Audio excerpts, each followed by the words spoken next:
Dollar. Dirt and money, no soul. Had to go and get it, ain't no time to kick it. Got a stack and flip for my foes. Dollar.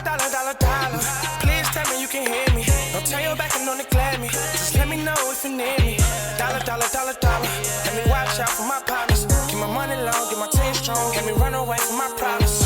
Yep, what's good, original crew, man? We're back. Hey, man, we're back on the channel, man. We're back with another video. Today, we got most disturbing moments caught on live TV.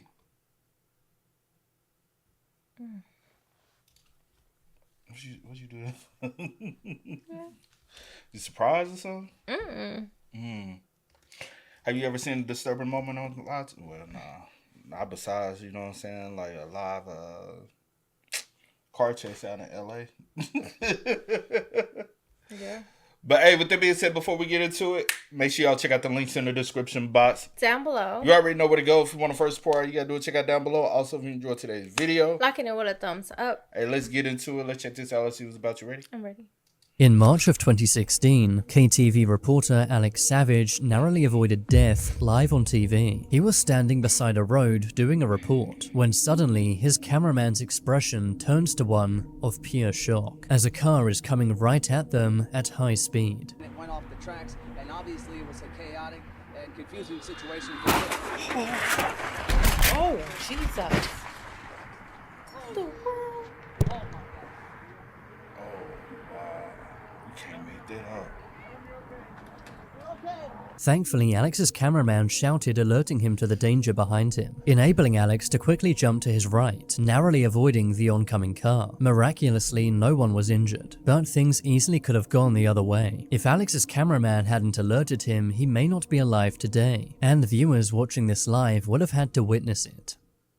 Franz and Teresa Kraus were a normal elderly couple, living in a suburb of Albany, New York. But sometime in mid-2017, the couple would inexplicably disappear. To make matters even stranger, no missing persons reports were ever filed, with friends and neighbors assuming the couple had simply up and left, perhaps moving to a different state, or maybe even out of the country. Neighbors would sometimes see Franz and Teresa's only son, Lorenz, at their home. He would maintain their yard and occasionally pick up their mail, eventually moving into his parents' house. He told his neighbors that his parents had moved to Germany, which seemed plausible as Franz and Teresa were German immigrants. Franz told me, well, we're going to go away, but we'll be back. 8 years went by since the couple's last sighting, without any investigation as to where they'd gone. But in June of 2025, the couple would finally be investigated, not by the police, but instead the Social Security Administration, who had noticed the couple had still been receiving Social Security payments, despite not having been seen or heard from for years. This prompted a welfare check at the couple's home. At the home, they found Lorenz, who told authorities the same thing he told everyone else, that his parents had moved to Germany years ago, and he was simply looking after their home. Police left, but at this point they were suspicious, and decided to do a deeper investigation into the family home, which led police to obtain a warrant to search the couple's home. Soon the reality would begin to set in. Police realized they had been dealing with a long-term missing persons case, so decided to check the entire house and backyard for evidence, and what they found shook them to their core. Here's some of the video we shot from earlier today. Two sets of human remains removed from the backyard of 6 Crestwood Court in Albany over the past 24 hours. In the couple's backyard, they found Franz and Teresa's bodies buried. The remains were years old, meaning police had no idea what had happened to the couple, or who had committed and covered up this evil crime. While the couple's son Lorenz was a suspect, he was not arrested, as his story seemed to check out, and there was no real evidence of him committing any crime. Police continued investigating with no real leads. At the same time, How does his story check out? What is his story? That they moved Let me back. see Look, what the... Hold on, no. I already said the story. No, I'm thinking they talking about like... Oh, no, about that story? His story checked out that they had moved back to Germany. No, they in the backyard buried. I didn't think that. I thought they were saying like an alibi story. Because what, like I said, is when it makes sense if you say, "Hey, when the last time you talked to your parents?" Oh, they're in Germany. We found them buried. Who the number one suspect? The son, right? You the one told us the last time you talked to him they was in Germany. So you haven't talked to them in 8 years over the phone? And you just been taking care of their home? That makes no sense. None of whatsoever. Also, the Social Security checks, had they still been getting cash? 9 times out of 10, yes, by him. And who exactly? CBS 6, the local news channel, would receive an email directly from Lorenz saying that he wanted to come on air to talk about his parents' disappearance, presumably to raise awareness and to help police find out who had ended his parents' lives. As this was a big story in the area, CBS 6 agreed, but nothing would prepare them for what would happen in the interview. In 2017, you took your father's life. Correct. And then moments later, or a short time later, you took your mother's life on that same day. Right. During the TV interview, Lorenz would admit to ending his parents' lives, doing so in an unsettling, detached way. Was there a suffocation? You suffocated them? You suffocated your parents? Yeah. What did you use to suffocate them?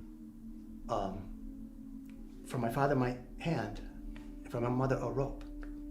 Lorenz seemed to think he could explain his way out of this, saying that his parents were getting old and frail, and he was simply putting them out of their misery, ending their lives out of love. They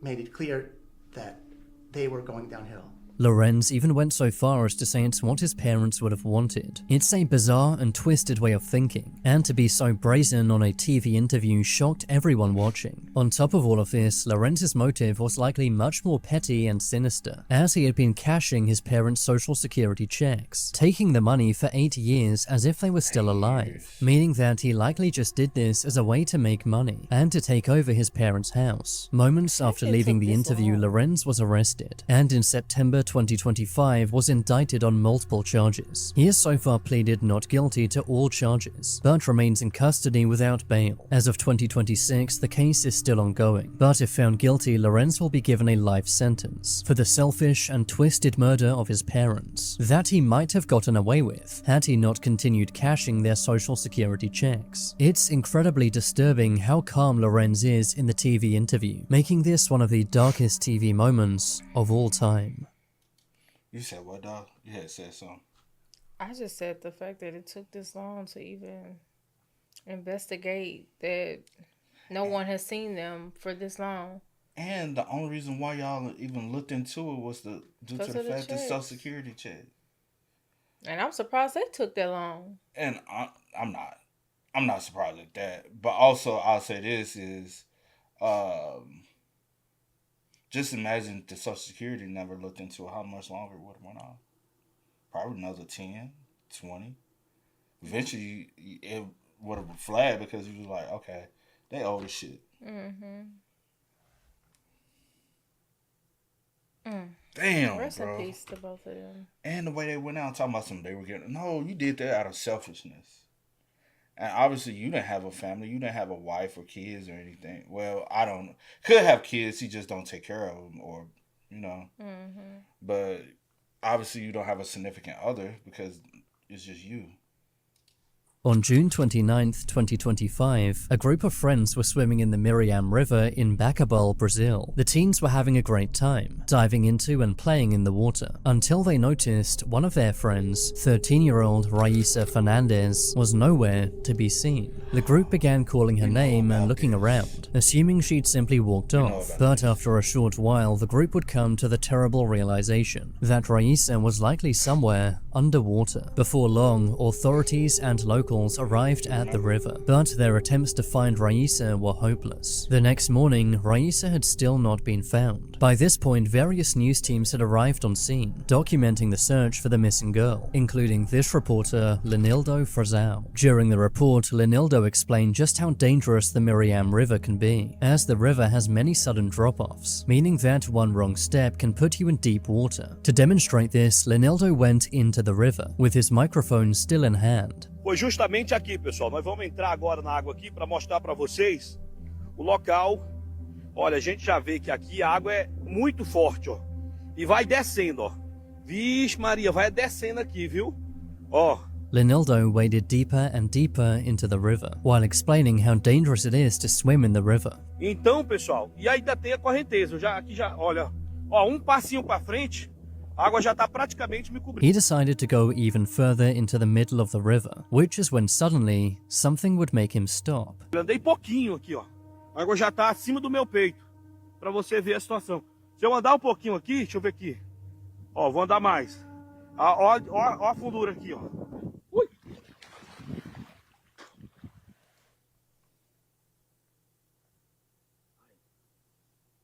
Lenildo yelled and jumped before staring into the murky waters and telling his cameraman, "I think there's something down here underwater." Lenildo quickly left the river before saying that what he had stepped on felt soft and saying that it felt like an arm. What Lenildo didn't realize was he had just found Raisa, as moments later authorities would retrace his steps and discover Raisa's body in the same place. Raisa had passed away from accidental drowning after unknowingly stepping into a deep water area, only to be discovered by a journalist reporting on her own disappearance in one of the darkest TV moments of all time. That's fast. It was 2010, and a new episode of the TV show Christina's Court went on air. Christina's Court was similar to many court TV. Oh, but also RIP.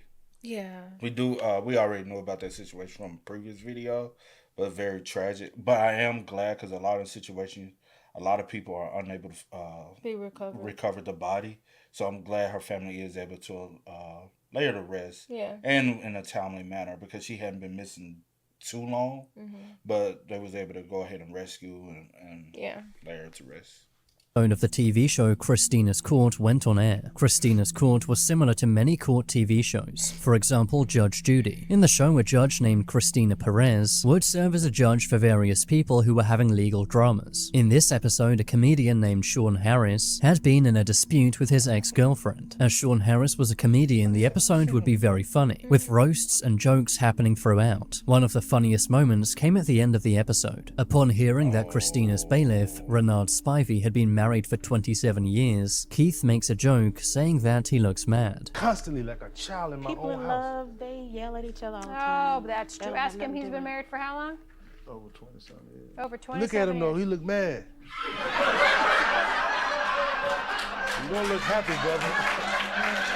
You don't look happy. Damn, the foreshadowing is so crazy. It's insane.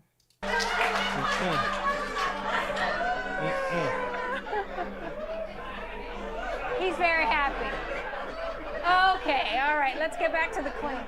Renard was a key part of the show, being Christina's sidekick for many years, but it was rare he would ever be the butt of any jokes, making the moment memorable and lighthearted. But at the time the episode aired, no one would realize how true that joke would turn out to be. Still developing tonight, a Harris County Sheriff's deputy facing serious charges. 63-year-old Renard Spivey accused of killing his wife, 52-year-old Patricia Spivey, after an argument that turned deadly. A few years after the episode aired, Renard was confronted one night by his wife Patricia about his possible steroid use and infidelity. During this argument, Renard would draw his pistol and end his wife's life before hiding her body in their bedroom closet. After being a key part of a court TV show for many years, Renard Spivey would find himself in court. He had been charged with ending his wife's life, but unbelievably was acquitted in 2023, as his defense argued it was accidental, resulting in him not being sentenced to any prison time. In March of 2025, Renard was arrested once again, this time for stealing $400 from a waitress. Although Renard faced no prison time for ending his wife's life, it makes this episode of Christina's Court incredibly unsettling to look back at, as the joke about his marriage turned out to be darkly ironic.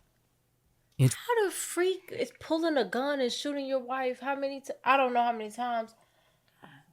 It's accidental, and you hid her body in a closet. Not even that. You are a sheriff deputy. How is that an accident? How is it accidental? When that is part of your profession.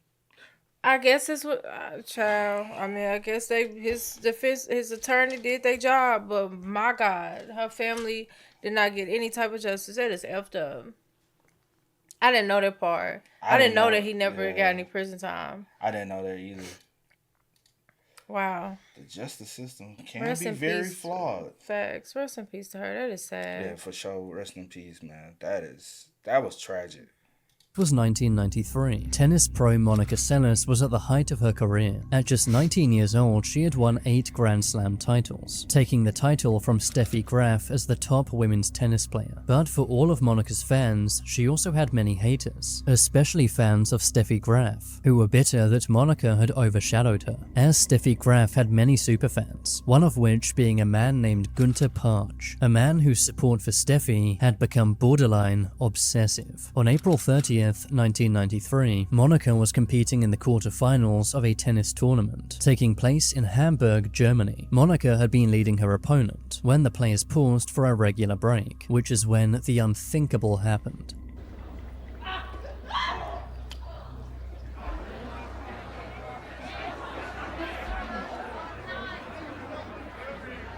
Gunter Parch had jumped down from the crowd and used a 9-inch blade on Monica. Monica screamed in pain, collapsing onto the court, while Gunter was removed by security and arrested. Monica was rushed to hospital. The wound had missed her spine and vital organs by millimeters, and amazingly, Monica recovered in weeks. Gunter later said that he did not hate Monica, but instead had an obsessive love for Steffi Graf, so in a twisted act of devotion, had decided to try and end Monica's life for Steffi. With Monica out of the picture, Steffi would become the #1 women's tennis player once again. Gunter was found guilty, but was not sentenced to any prison time, with the judge citing mental health issues. While Monica did survive, she was never the same again, suffering from PTSD and developing a fear of crowds. Her career would come to an abrupt end, as she would take a 2-year hiatus to recover. Steffi Graf reclaimed her spot as the world's #1, meaning that Gunter's twisted plan had actually worked, in a moment that shocked